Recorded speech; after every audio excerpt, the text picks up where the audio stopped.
jonka moro mantiere agendo di ting mari dheyo makare arwaki ni machiegni weche manyien mag Migago wachaka ne girango gigo ma wamiyo pek kawuono.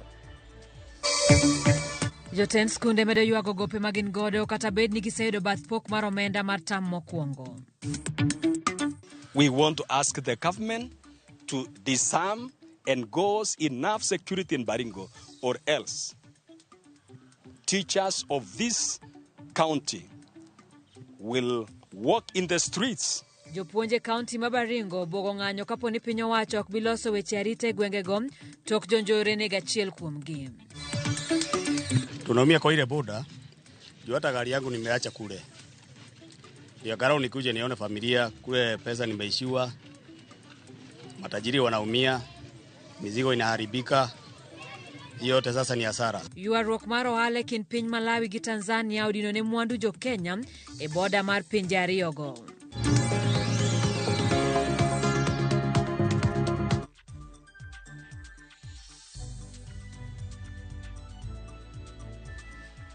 Machiegni nyinga Simfrozo Kinda itudori kodwa e namba marote machuo karia deka uchiel. Nono bende yudo wa mbui duto mag Facebook kanyo Ramogi TV wantie achiel kachiel, Ramogi TV e YouTube bende yudo kanyo Instagram kachiel kod mbui mar X. Kawachako ni jotend skunde oyango ni kata bed ni piny owacho osechwalo bath pok mar omenda matam mokwongo pogido lai makare wi kaka omenda go winjo bed ni tiyo. Jakom mar Kesha alwora mar Nyanza Jojo Pio wacho ni gimedo kale midhiero mopogore moting'o gope mag jochwal negi mwandu mobandho gi omenda buora. Okwa piny owacho mondo kasre gi oboke no mondo migi thuolo mayot ne chano weche somo mag tamni. Gitigo doni. Tiyudo kamo negi isek sos mone gitigo kamoro. Nikech ok ing'eyo kaka onego kete koro oki tiyo gi pesa ni e yo moro kaka onego bedi. Koro mae makelo ga gimoro miwinjo ni principal moro misappropriate pesa. Sababu oketi pesa maduong' imbi wawato pesa da principal ni chamte adier. Ok ni chamo itiyo go tie school kanyo to ok itiyo kode the right vote head. Pesa suppliers winjo no donjo. Tidwa nyise nyicha pod nindo gi that gi gope. Idwa nyise ni rita ne gowi ni nyaka ayud guideline ka chuli. Akwayo piny owacho gima ging'inwa ahinya en capitation mondo pesa odonje school at the right time and the right amount. Jaod bura makathiani Robert Mbui okoni obiro chwalo twak e od bura mar thicho oko jatend migawo mar omenda Njuguna Ndung'u poni orem chwalo omenda mag NGCDF ne kuonde chung od bura.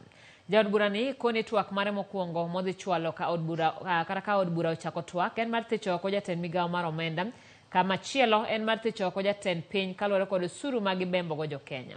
Mbui koni onge kata piny owacho masani Mbui koni onge kaka piny owacho masani seyo tend Uhuru Kenyatta ka gin giwegi ema giketo jo Kenya kod osuru masaka sam.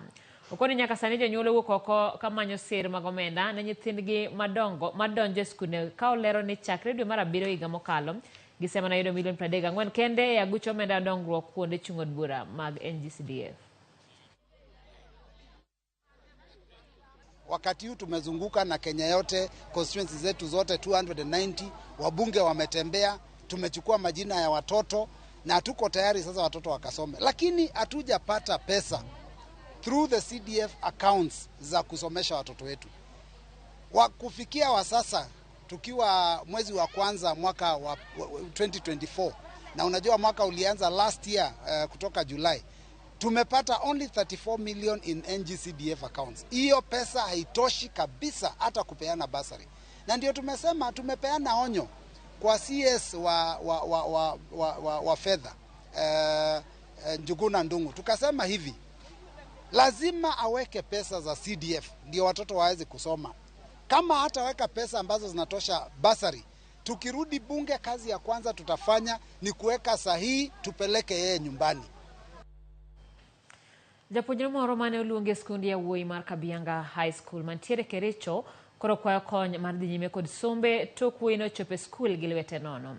Thomas Ekai mawuok Kondele kaunti ma Kisumu noyudo max 392 kendo yudo boke mar somo Kabianga kata kamano wuon mare onge nyalo mar chulo ne school fees kod nyiewo mwandu mamoko mag somo.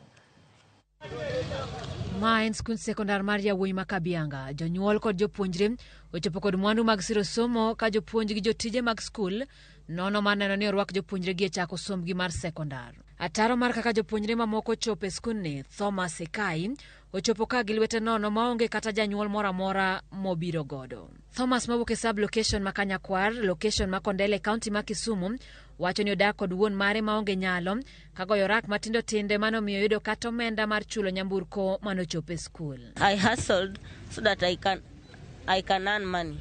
The money I got, I used for paying transport, which I came here with. Ekai nenore ni wuotho kod chandruok mathoth e chunye koparo kaka min mare noweye kapod en nyathi ma kidoro. My mother left when I was young. I can't recognize my mother if I meet her. Tok yudo duoko mare, Ekai lero ni notemo manyo sir mar somo kowuok kuom kuonde mopogore opogore gino manogore Lwanda. I ask if anybody can help me so that I can continue with my education, because for now I'm helpless. My father is not capable for affording my high school education. I tried to fill many forms, including Family Bank, KCB, Elimu, Wings to Fly, and Waxia, but all of them failed. Kano chope skul ni, chukdar mar Kabianga Boys no tere nyaka e lwet jatend skul ni, mane Ezekiel Langat mawacho ni no buok ahinya tok winjo sigana mar wuoyi ni kod riyo mare mar somo gimomiyo koro kawo okang' mar konye. Part of the journey was covered by foot, and by the time he arrived he was weary. I had to look for some breakfast for him, at least to give him strength. He was just carrying a bag which had only one jacket. When I saw him, I was filled with a lot of pity, and I thought this is a case we should adopt as a staff. Ekai wacho ni en kod lek mar bedo laktar tok tieko somo ka koro kwayo joma chunygi lendo mondo pare kendo sir sombe. For now I don't have help, and I ask God to send someone to help me, because now my dreams will be doomed if someone will not appear. Please, anybody who can help me so that I can continue with my education. If there is anybody out there who is willing to also come in, you're much welcome. Tam mokwongo mar jopuonjre ma klas 9 nochakore yango odiochieng' manyoro ka lipot wacho ni achiedh nade maka kod kacha pod otamoko kuom jopuonjre donjo e skunde mag sekondar. En wach malich ahinya ka bende kora geno ni Ekai biro yudo kony mar mondo mi odhi nyime koda sombe kanyo ka bende jalno madik her mar mondo mi ochop ire to nyalo luwo tend skul no mar Kabianga mano mantiere kaunti ma Kericho.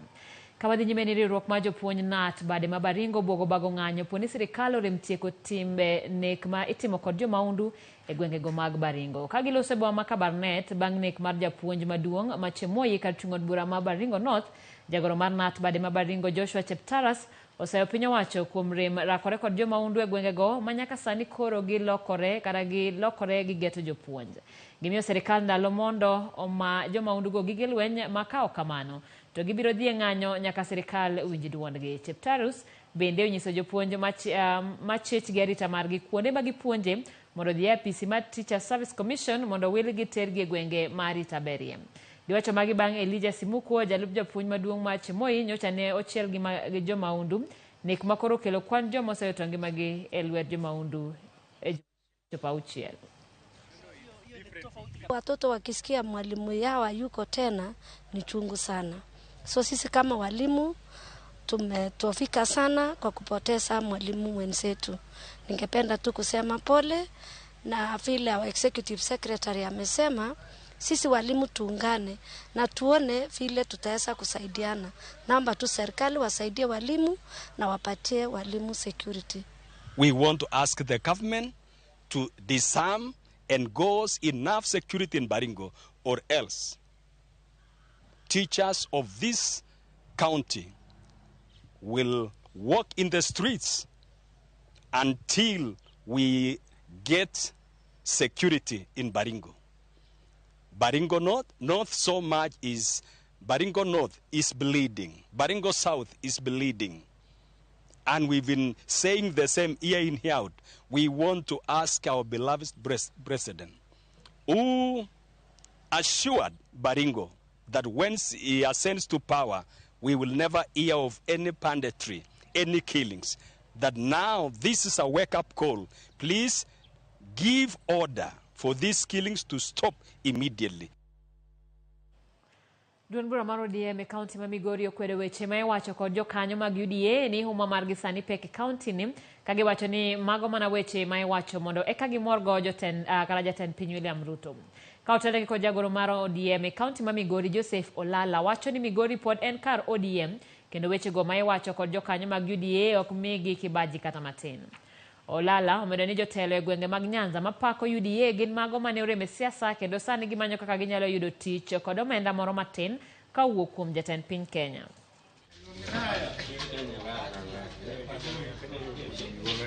Wan kaka jo ODM wang'e malong'o ni Raymond Omolo en wuod Luo. Kendo wang'e malong'o ni tich motiyono otiyo ne Kenya mangima. To wakwaye kendo wawacho ni kik oyie jok manobedo rejected e Luo. E wach siasa ti kode e yo marach mondo mi oketh pinygi kuma nonyuole. Ok wabiyie ni mondo oti kode kata otigo ofis mare e kelo intimidation ne jowa. Na winjo ka jotelo moko wacho ni kogik 2027 to ODM biro rumo mang'ama biro bede party no onge. Awacho ka chung kani kababa pod ngima. ODM nitie e Kenya mzima. We have never seen Okoth Obado leading any party. Actually, he has just been in ODM throughout. And when he left, he started PDP. That he will keep PDP in 2022, whereby he did not get even an MCA with PDP. Remember, 2027, it will be ODM. Riwruok mar jolony mawuok e gwenge mag Nyanza ma milambo oseyo duond bura mar ODM kuom nyayo siasa mag lweny e counties mag Homa Bay kod Migori, gino ma osemiyo apisi mag duond bura mar UDA gwengego omonji. Ka giloso kod jofwambo e buore Nairobi, jotelogo chayo duond bura mar ODM kuom temo ng'wano gwenge mag Luo Nyanza kendo bwogo jopiny man kodgi kata jopinygo mondo gidonj e duond bura mar UDA. Gidwaro apisi mar jandik duond buche pacho kae mondo kaw okang' ne ODM kaluwore gi timbe mag monjo apisi mag UDA gwenge mag oganda Luo kod jogo mawachore ni gin johera mag ODM. Gimedo wacho ni mana kaka gwenge mamoko oganda Luo bende onego we thuolo mar donjo duond buche mamoko ma ok mana ODM kende. Professional from South Nyanza. Ukato bedo nok wagone William Ruto kura. To seniko jowa tich modhuro kabisa. King'iyo jowa nyalo kwano list ma ok rum. Wan gi director mar Bomas of Kenya. Wan gi director mar KICC ka mano wuod Luo. Wan gi director mochung' ne LBDA. Directors modhuro. Wan gi directors manyiri Betty Oranga, Marvin Boke, mago jok mosendiki e thurwa ma South Nyanza. To kendo wageno ni podi biro ndikgi nikech William Ruto senyiso thuolo mar tiyo gi joluo. Nyaka register of political parties wuog oko mawachi ni koro timbe mag njore ma koro dwa wuok ni ODM koro dwa timo gike gi weche mag njore. Nyaka ginyiso ni mano katiba mane kata chike mage mag Kenya moyie mondo political party timbe machalo kamano. Sani nyo jodalawa okwayo mondo wamigi thuolo gidonje chama mag yiero. Thoth jowa odonje chama mar UDA.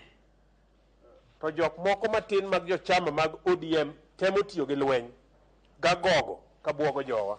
Wachung' motegno ni ok wabiyie kaka jomatindo ni mondo gino dhi mbele. Johala mapacho ka dwaro mondo piny owacho donji e ywaruok manitiere kind piny Malawi kod Tanzania masani omiyo mwandugi moko omok e boda mar pinjego. Piny Tanzania wachore ni ochungo rwako oganda mar soya mawuok Malawi ei pinyno, wach momiyo mwandugi osemoko kuom jumbe 2 koro. Chero ni koro miyo thoth joriemb trela moting'o ogandano omoko kendo medo kwano lal mar chung' e tong'no.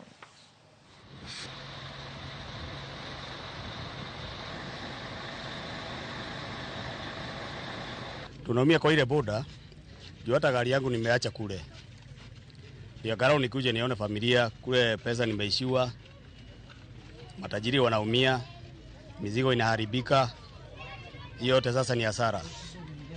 Sasa tunaomba serikali ya Tanzania, magari yenye inaenda transit, either kama ni Kenya ama Rwanda ama wapi, iwachiliwe. The transport sector has the major and I think the biggest revenue collection for Tanzania, being that they do both export and import across and within the continent in the east, southern and central of Africa. And they are also not even in the Comesa region, and yet they enjoy the privileges and the rights to do the transport. Why can't they just be fair and kind enough to also realize their personal issues, which I don't know whether they know how to deal with them or not. They should know how to communicate or how to put an end to issues that are not affecting other partner states. Waziri wa uchukuzi Tanzania, tunakuomba tafadhali achilia magari ya Wakenya yaliyoko Kasumuru. Hauna shida na Wakenya, wewe uko na shida na Wamalawi. Magari yaliyozuiliwa na Konde upande wa Malawi hayana haki ya kukaa hapo, kwa sababu sisi tunajua sheria za transit. Sheria za transit za Tanzania tunazifahamu kwa sababu hazina tofauti na sheria za Kenya. Kada wadnam chumbien pinyo wacho chako yanga cheno margero katich ma ibiro tiegi mine motwe katwech mashimo latewa. Jagoro mugirore bad Migago Marie timbe Salome Biko okoni okang' makamago geto chiwo lony ne minego mondo mi giyud kaka ginyalo konyore e yore mag ohala tok tieko twech. Okoni mogo kuom tiegruoge ma ichano tim oting'o twang'o lewni, bago makati kod kek, suko wiche e kind lony mamoko mabende ikoni biro kelenegi yuto. Which is rehabilitation of the inmates are going to earn some money, and that money they will be able not only to educate their children who are out there in the community, but also we shall equip them so that when they leave, they will have some stipend, which is seed capital, to enable them start their own businesses and plug into job creation. That is a core government initiative that we want to run with. Chandaria Foundation are also doing another project in Meru, and we hope that in next month we shall be able to commission it. It is also a workshop that comprises a bakery as well as a clothing section. Sabiro gide kapar koda uchiel wadhi yomo kuonge chenro mar Migago no kuoro ote kanyo Facebook. Lucas Apondi wacho ni somo teke Kenya. Lea Kinyi wacho ni en gima lit. Okoth Gilbert wacho ni neno wang' jowi kowuok Ahero. Kero dhi yaw chenro mag ute manego gigonyore piny Kapsabet to jopuonj mag Kesha to onge moromo. Erokamano ni achiel kan paunde kadem kae mano Ongwena Elias Alindi Nyalego wacho ni neno TV Ugunja Kayombi Kajalamo Japolo wacho ni Ramogi TV kod jo kanisa wa Africa Roho Msalaba Church Baraka Ndama Wood Kadem wacho ni kisiwa TTI Newsletter kabisa. Erokamano wayueyo machuo kwa duogo.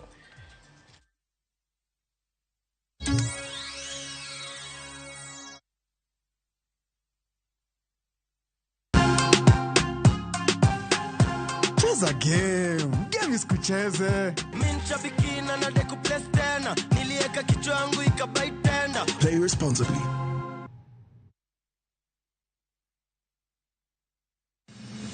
Chieng' tich adek ka tich adek en oketho piny to pod ogoku. Ji dhinyore te kanyo kar jopiny. Magi duto yudore mana Ramogi TV. Yani ene ubiroga bora ne ubiro to otengo abiro timo numa gima abiro timo okono timo jo Kenya bu usaol gi wund ma pile buch jopiny. Nitie kuonde moko bende japiny mano golo lo molos go kembe gi eki nisa ni koro kembe go eki ibro usi maduonde japiny ok uwinji e od bura miluongo ni parliament. Nyinga Trevor Ombija jandingo panga jo nyakach dendo nombija tai nyakwar guok kocha pesa. Tich adek saa 3 otieno. Kik bai.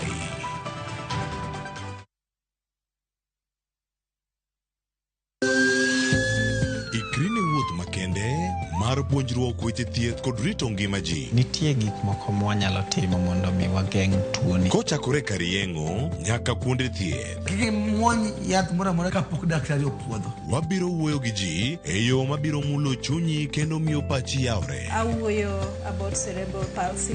Anyalo nyiso jonyuol mamoko ni gimbe giluor. Ng'eyo en teko. To kodok korka ngima mar del, bedo gi ng'eyo nyalo kelo lokruok maduong'. Wach chanjo ma jomadongo ng'eyo ng'eny ji ok dhi nikech ng'eny ji kia. Bende wariwo jowinjo wa e mbaka madhi nyime kokalo kuom nonro matimore e lela. Nitie program moro mabiro miluongo ni penj laktar.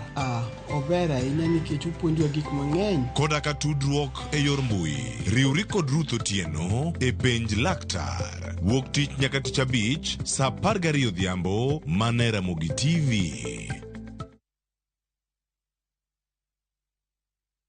Ageno ni ano kawiro makeup mang'eny ahinya. Angadio ni nitiere nyako kae momori ahinya. Introducing Kundali Bagia in Luo. This is a story of two sisters who lost their father, and in their quest to find their mother in another town, they find love. Enjoy this romantic drama of Kundali Bagia in Luo on viewsasa.com. Mano ber ahinya. Era mit, era odake kindwa.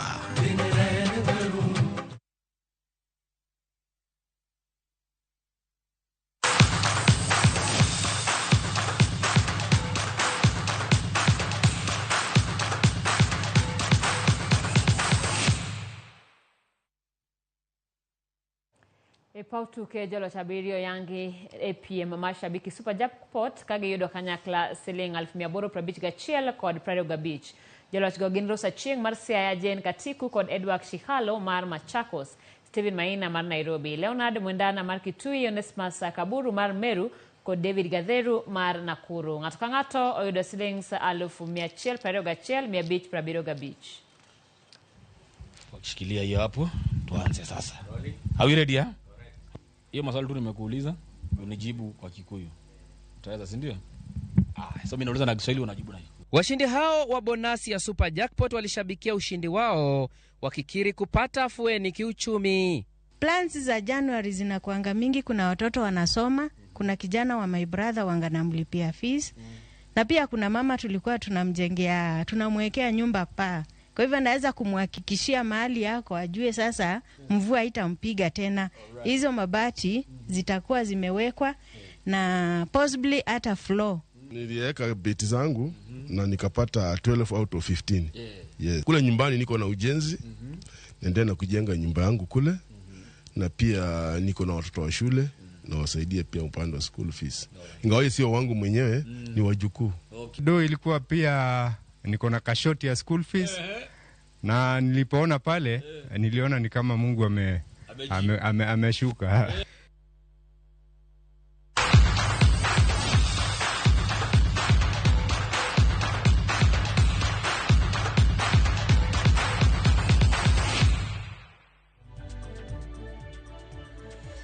Sabiro gideka prayo kodario watie koche manyien mag Migago nyakora mogikidhi mabor kalore nonro mar tuke mag AFCON chakore mana to koche manyien gi kama jaka Black Kafaya kachiel koda joma moko chopo ka mano nonu kama tuke go madhi nyime osechope.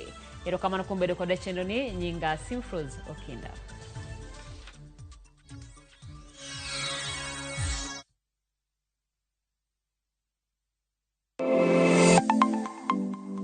Nyakor mgaji wanga, ginengo mar ngima mamedo hidho. Beningeni pok mari, nyalo kelo ni yuto